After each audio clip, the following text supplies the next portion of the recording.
How long you been doing this music thing?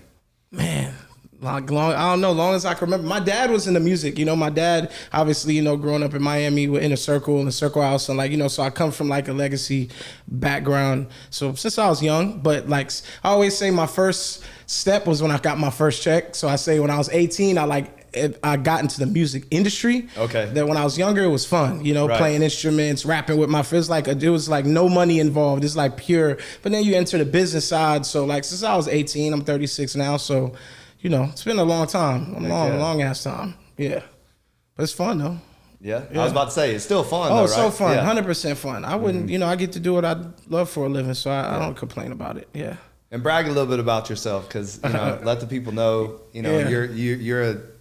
you're a talent. Like, Yeah. tell Thank you, man. What all that you do, because you do a lot. So. Yeah, songwriter. I mean, I've had my artist journey. I've had a songwriter producer journey. Both. I was I came in as an artist. I've been signed as an artist when I was 18 in a group, and then started writing songs for other people. Got it more into I was always more obsessed with the background too, not always the front of the camera. I liked, writing and creating and producing. Right. And so, I've been lucky, man. I've worked with like a lot of decorated people and got a chance to be in the rooms with, people admire, everyone's favorite artists, so it's like, it's a journey. But yeah, I've always been in the artist. I've been, first started as a local Miami, I was putting out music in Miami, and then got my break at 18 in the group, and got a taste of like touring and my first kind of like success with a label. And then when I got to, after the group didn't work out, which is cool because, this is the whole journey, up, downs. Wait, it was a rap group? Yeah, I was in a group. We were kind of called Bottom of the Map. Bottom of the Map. Yeah, it was my best friend in the group and two other members, and it was a producer who was from Miami also who helped put it together. And it was like my first taste of like, oh, we got a record deal, or we're doing like the rap dreams came true for like that blink moment. But then you realize like it's a bigger journey, like you could get dropped or it could not work out, Right. So that was like my first taste of like, it could not work out, and you might have to go back to the drawing board and recreate yourself and rethink what you're doing. So after that for a few years, and then later on I got, I moved to LA for a little bit due to friends who were writing and a lot of pop music, and was reaching out to me like, come on, man, you need to get out of Miami a little bit. You've been there long. Right. You've not hit a ceiling, but you should space your talent out and like meet new people and, stuff like that. So I started to take trips to New York. And then when I went to LA, I ended up meeting a good friend of mine, Cash, who brought me into other sessions, Juicy J, all this stuff. And then I met Luke, Dr. Luke, and then it got me into like more of the pop industry. And that's when I like kind of more broke as a pop writer. And then pop writer turned into, I kind of stopped being an artist for a while. I was more into writing. I went to LA with the mission, like I'm gonna just write hits and I don't care about being an artist or nothing. I just wanna write songs, make money and just chill. And I ended up making Bills, which became like, a fun song that I didn't think would be anything. And it turned out to like change my life. Then I was back being an artist and I was like, here we go again, so it was like that. So from that journey, it just rolled into other things and here I am, And because I've been in the studio a lot, in my training days, with Rico Love. Yeah, Rico, good friend. That's Danger my brother. and good friend. Yeah, Scott Stapp and some other people. Yeah, so like, one of my favorite things was just the creative process, just watching them work. Like it's fascinating. That's like the best. Absolutely fascinating. Yeah. Like, kind of let us get into your creative process. Like, are you just a genius? Is that how it works? Like, I mean, because oftentimes that's how I feel about like. Yeah, the Rico Loves and the Dangers of the world is like, Rico's amazing. Like, it's just like, you're like, are they just like literally geniuses? I like, mean, it's just into, so like anything you got to practice. Everybody has an initial something they're good at, like you start doing music young, or you have that burning desire to do something, and after that you have to work at it. You got to write 10,000 songs to make 2 good songs. You know, you have to like, I don't think anybody, even Rico, Danger, can say their first beats or their first songs were like amazing and it got them everywhere they needed to go. It takes, a lot of practice, now in a lot of everything's instant now, in the world, a lot of young musicians and writers and creators or business, they think everything is gonna, this was like countless hours of writing songs, writing hooks, making beats. This is trash. This is good. Knowing what's good and what's bad. Yeah. So it really, I attested to me just doing it so much. I kind of, I pick up. I got better. I learned I had a natural knack for coming up with concepts and melody and lyric, and I just worked at it over and over. So it varies from artist to artist, but mostly when I go in, it's just me. I always say like just me and God, I just like turn on something or I make something and I see what happens. I spend a little time on it, go to the next thing. It's just a lot of trial and error. So it's like I feel like it's literally like sports, like anything else. You can catch the ball, but you got to run 1,000 drills. It's like music. You got to do it a lot to like get really good at it. Like if anything, I talk to Rico Danger, any one of us, probably made thousands of songs, to make 10 songs that changed our lives, Right. So it's a lot of practice. It's a lot of like wanting it. You got to love it. You got to love it. That's the first thing. Yeah. You got to love it to sit there over and over and listen to the same thing over and over and over. You just got to love it. You got to. And you said something interesting, like, because we live in such an Insta world. Yeah, it's now. Like I know I've talked to Danger about this before, is like where music is going and this whole, kind of, I don't want to use the word cookie cutter format. Yeah, no, but, absolutely. This is going to go viral because it's the TikTok formula or whatever. Absolutely, all of those things. How do you as an artist, like a true artist that really, like you said, loves this, how do you separate that? Like, how do you get to the point where you're like, I just want to make great, phenomenal music. I don't necessarily want to go viral. You know what I mean? Or is there a piece of you that's like, man, I want to get something that goes viral because that's gonna. It's going viral is addicting. It's not a bad thing. It's a great thing. Like people, it's a rush. When you put something out and people receive it on a high level. I just think that doesn't really worry me now. Like. Kids being creative and making something that everyone receives instantly isn't necessarily a bad thing. To me, it's like everything that comes after it, like going and discovering and getting better and knowing that, anybody could stick something against the wall once, we can all get lucky, but the whole genius of someone is doing it over and over. So after that, now it takes practice. It takes bringing in good people who have direction, have more experience than you, grown people who can say, yo, you're 18, that was a good thing you did, but you got to let's do it. If you want to do it 10 times, you got to get like that. So to me, it's like the listening after that, which I feel like a lot of artists and a lot of creators nowadays, like after they come up so quick and they might make a little money or get a little success, they kind of like feel like they don't need anything else after that. Like, so they kind of go away. Like you never hear about them, man, after that moment, So to me, it's like, the viral part is cool. Like we now, if we talk maybe 20, 30 years ago, you needed 10 people to get a song out. You got to go to all the DJs, make sure they play it. Like, I feel like business now, like, we have a direct way to get to people, which is great, but after,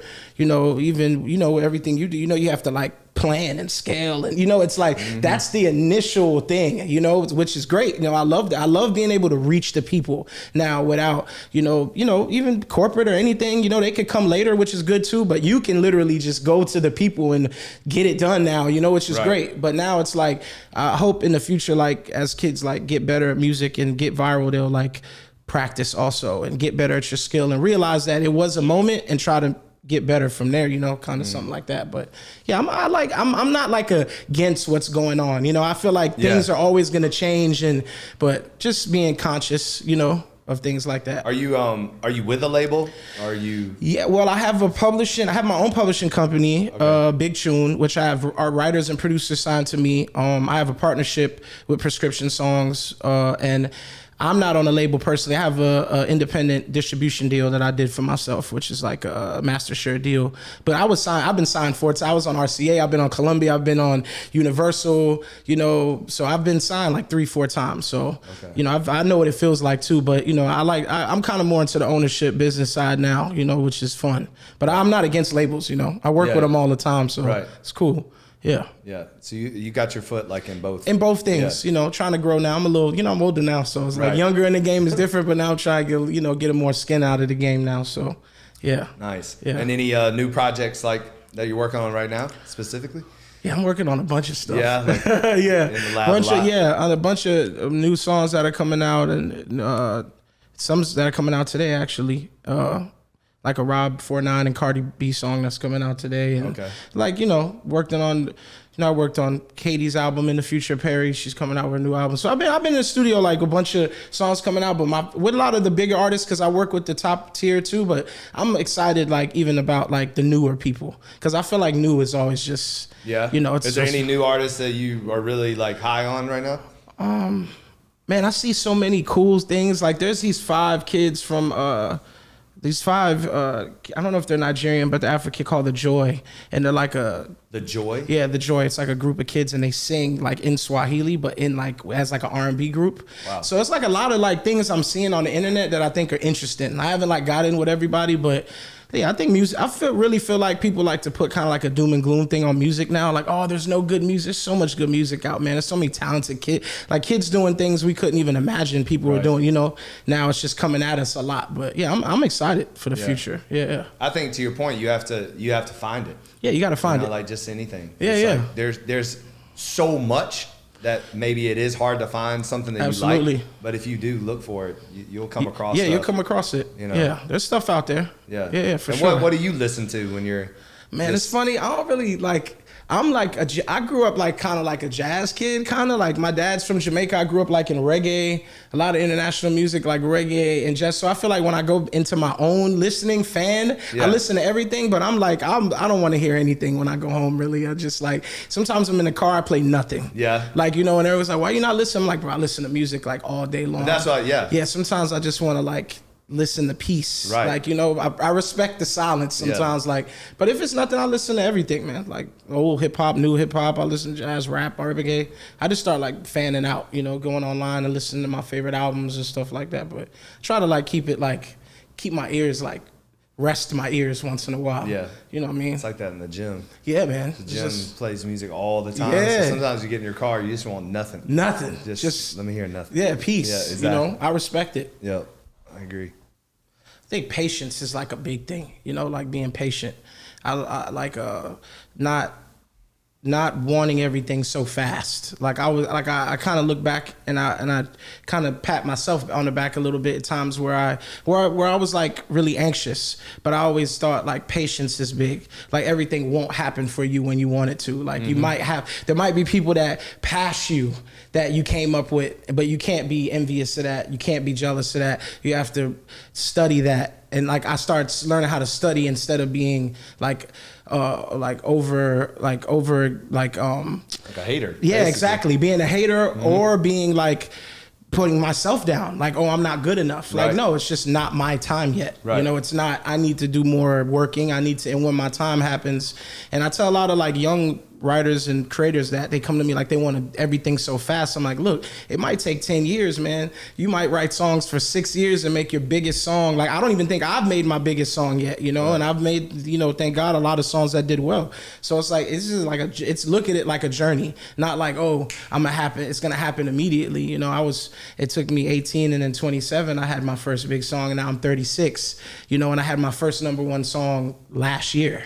So like, that's how long, and I've been making music since I was 15. So you ever read the book The Infinite Game by Simon Sinek? No, I haven't read it. Simon Sinek, I love though. You would enjoy that book because that's basically the premise of it. That, like, you can't win in business.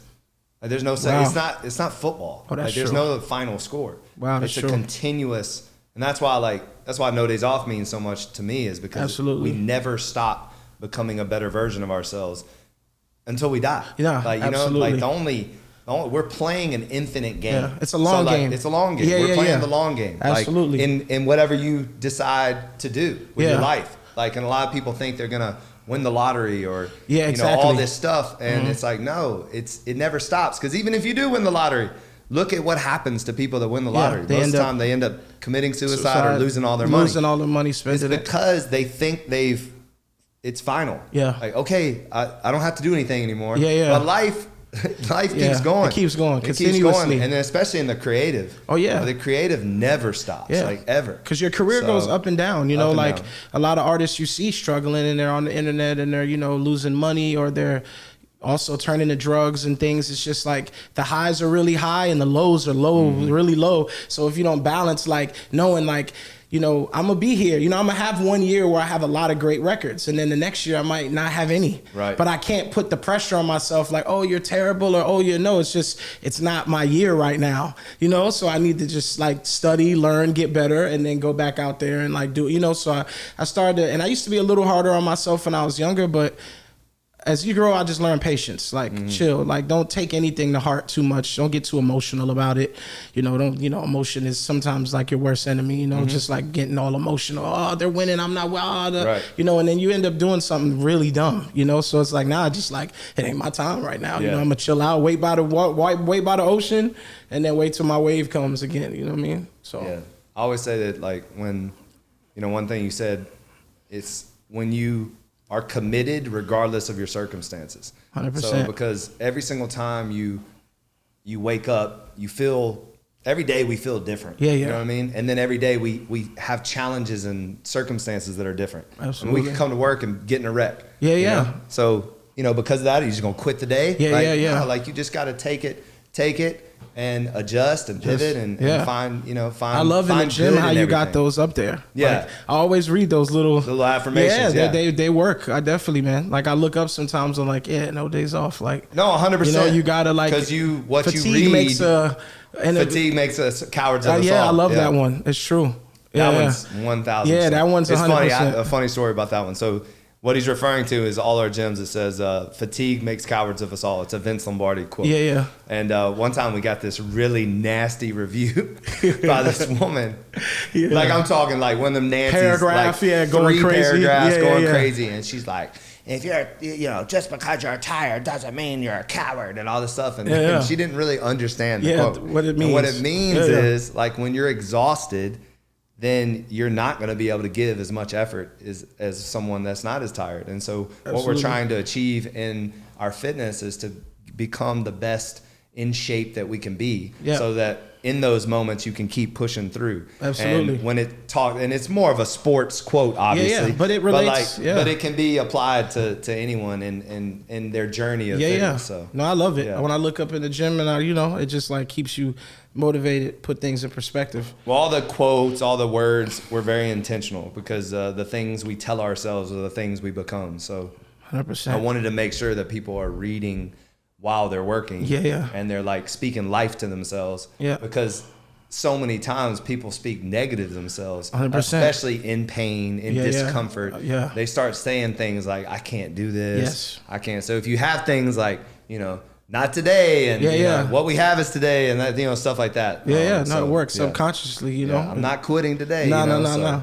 Yeah, especially in the music business, it's not an easy business. It's like, like all business is not easy, but I know in the creative world, it's not always rewarding financially. It's not always rewarding, in every way. So it's like a thing that if you don't love it, I always tell, like young songwriters and producers hit me in line and they talk, I'm like, the first question I always ask is, do you love it?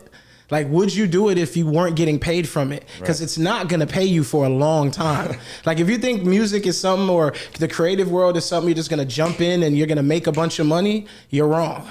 You're going to be broke for a long time writing songs, getting, find a mentor. You're going to be a mentor, be mentored under somebody, and they're going to teach you things. So it's such a journey, like don't do it if you don't love it. Like you got to do like this, you have to love it completely because it's really a crazy thing, Don't you find it interesting? Because I know Rico and I talk about this all the time. There is some unbelievably talented people out there that we'll never see or ever because they don't love it. They don't love which it. Which is wild. Yeah, sometimes. they're talented. It's wild that God gave them that amazing talent and they just don't have a work ethic. Exactly. Or they don't love it, so then we never hear them. They never hear. That's always amazing to me. Like when I see people so talented at something and they just don't get the other side of it. Because that's one side of it. Just being good at it is like one thing, but then making people like you.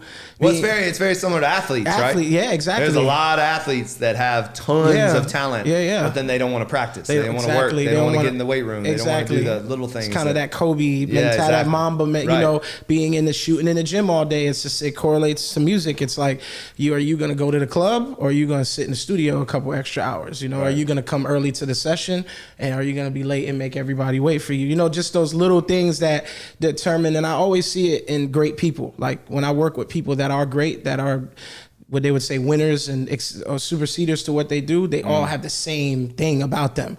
They're like respectful of other people. They're very intentional. They have the same ingredients and all. And you know, rather if I've worked with like super pop stars or super big rappers, different worlds they grew up in, but they have the same things about them that right. are that like, I'm like, oh, you're very alike. You guys are very different worlds, but like, oh, the work ethic and the intention is the same.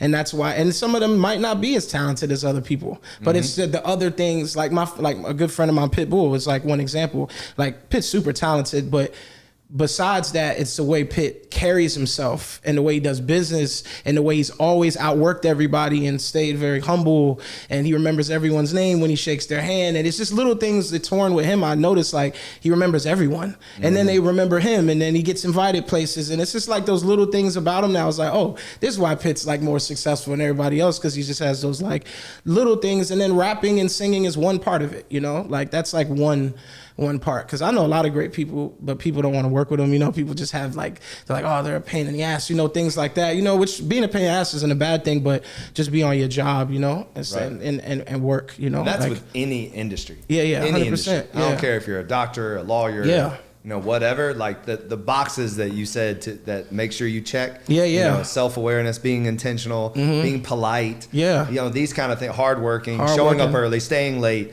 Like all of these things you can apply to if you're a UPS man or you're a famous singer. You know, 100%. Like literally. Like it applies to everyone out there. Yep. And one term that I always say is you can't skip steps. And there's so many people out there that want to skip steps. And you cannot skip steps in life, and you definitely can't skip steps in whatever your profession is. Whatever you choose to do and whatever you find your purpose in, you better start checking those boxes daily. Absolutely. Because like we were just talking, Legend and I were just talking about it this morning, accountability.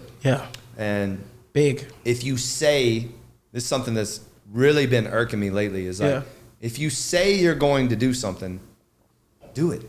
You have to. You have to do it. Like once you say, I'm going to do this, then you better do it. Because you're not only letting yourself down, you're letting everybody around you down. And then everybody loses respect. Like once you say something and then you don't do it, everyone looks at everybody's looking at you some type of way. Like, there goes that dude. And then when you say you're gonna do something else, nobody believes you. Nobody believes you. So you gotta, it's like the boy that cried wolf. It's like, oh, here he goes again. You gotta hold yourself accountable, man. You gotta gotta go for it. You know, at least try. You know, that's how I feel about the gym. Like I'm a big boy. I fluctuated in weight, but I'm not gonna not try to come. You know, or like to the gym. And you come with the thing I love about you is you come with the right attitude. Because you could come in there, oh, woe is me. I'm a big boy, you know, this is so hard, whatever. But you come, you give great effort, and you enjoy it. I played sports too, you know? So like, I played football. Football? Yeah, I played football growing up.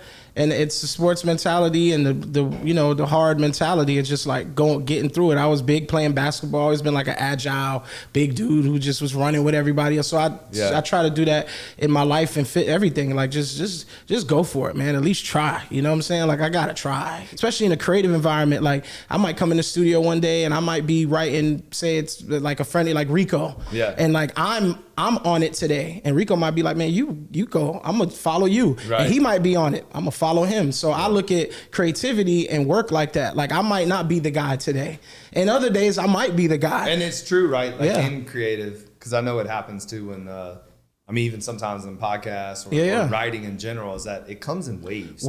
It's not like we're being fed stuff all the time in our minds. Like sometimes your mind is like, there's nothing there. There's nothing there. And you're like, what's going on? You know, but then sometimes it's flooding. It's flooding. Just like, you know, any version of creativity. You know, you might in any team thing, you know, team sports or anything, it might not be your day that day. So you might have to be number two to be, you know, you might have to be Scottie Pippen today. You know, you might have to pass the ball. That might be all you're good at today. You got no shot is landing. You're not like making anything. And the same thing with creativity. Like I try to keep it like pretty ego free, like the creative environment, like just no ego. Because have you ever fallen, and this just reminded me of something when I was in the studio, have Have you ever had a moment where somebody's writing a song and you add to it?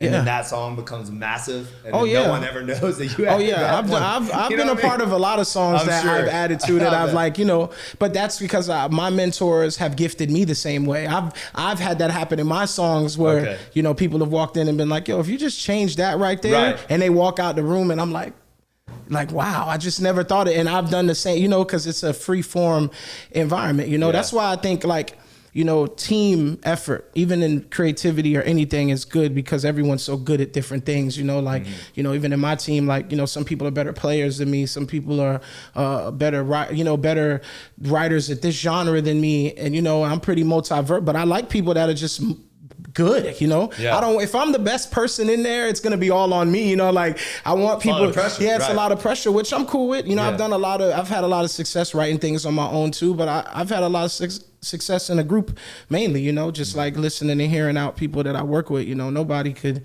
nobody built anything by themselves, so I just sit around and I try to get people really good to work with, look for people that are really good too, and just know how to handle the environment and not be too, that's why I say, you got to kind of remove yourself at times and zoom out, and so that's why I think kept my career, like I was saying, some people they take moments that are really good and they blow them out. This is the last moment I ever have in my life. I did good this year, so I'm gonna act like this is bro, next year might not be that good. So everyone's gonna remember how you acted while you had your moment. Trust me, no one forgets anything, Exactly. So now especially because it's on video. It's on video. It's so I try to stay cool. Don't become a meme. Yeah, don't become the crazy guy. I try to just be yo, I got a big song right now. I'm grateful for it.